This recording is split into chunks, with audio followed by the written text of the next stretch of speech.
Thanks for your time. I mean, just to look at it from Odinga's point of view, this man is 77 years old. He's tried to become president for a quarter of a century. He says he respects the result, but he says that he will continue the struggle for transparency, accountability, and democracy. Is there a deficit of any of those things in Kenya?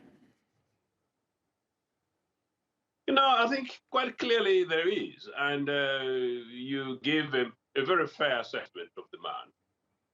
He's been at the helm of Kenyan democratic reforms for the last really 30 years. He's given his life, given his time, given his energy, and most of the reforms that we see in Kenya, including the fact that we're able to have not only an electoral process like this, but an electoral process which is challenged with a judiciary that is seen to be relatively independent, regardless of whatever anybody will say on today's ruling, is by and large substantially credit to Raila Odinga. But of course, yes, you'll also have a bit of sympathy with him, wouldn't you? That this is actually sort of his nearly fourth, fifth attempt at this. And in many cases, the results are neither here nor there. It's actually very surprising, though, that on the basis of the ruling, that all the 7 justices ruled rather quite unusually 7-0, rather unanimous in all the counts raised, and there is no objection.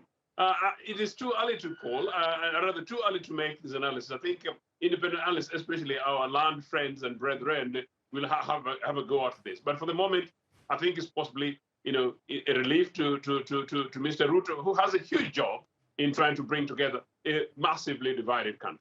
Yeah, so how does he do that? With election turnout lower than 65% in a country that famously likes to be involved in the democratic process, he's got a lowish turnout and a disputed result, certainly in terms of Odinga supporters will continue to insist that it's a disputed result. So how does Ruto go about bringing the country together? You're absolutely right. Ruto is, on the other hand, an extremely rich man. He's very crafty, and many observers, both inside Kenya and outside Kenya, have argued that whatever he's got partly because of his shrewdness. Maybe many of those advantages, regardless of how you call them, he will use them. Immediately after the elections, he went very quickly to, if you like, literally buying off opponents, to try and beef up his support.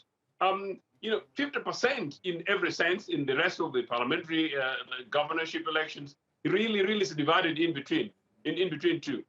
Maybe the best he can do is to apply power of patronage, which is a big thing in Africa, power of money that has been alleged that is used substantially, and power of influence within the East Africa region, which allegedly, possibly also not verified, but very, very big in the region, that there's been substantial influence both within the region and, unfortunately, from Western powers. Maybe that may give him the big name and the big space that he needs to be able to pull together. But whatever the case, I think it is absolutely in his own interest at the moment to tone down his language and tone down and present himself as a leader, as a new father figure in Kenya. Because Odinga thus far has been the father figure of Kenya, not even Uhuru Kenyatta, but it was Raila. So it's up to him as a president, now a new president-elect as it were, to try and tone down and make sure that he's able to bring together Kenyans. Is it through appointments? Is it through patronage? I think it should really be about more his language and more about what he does and does not do,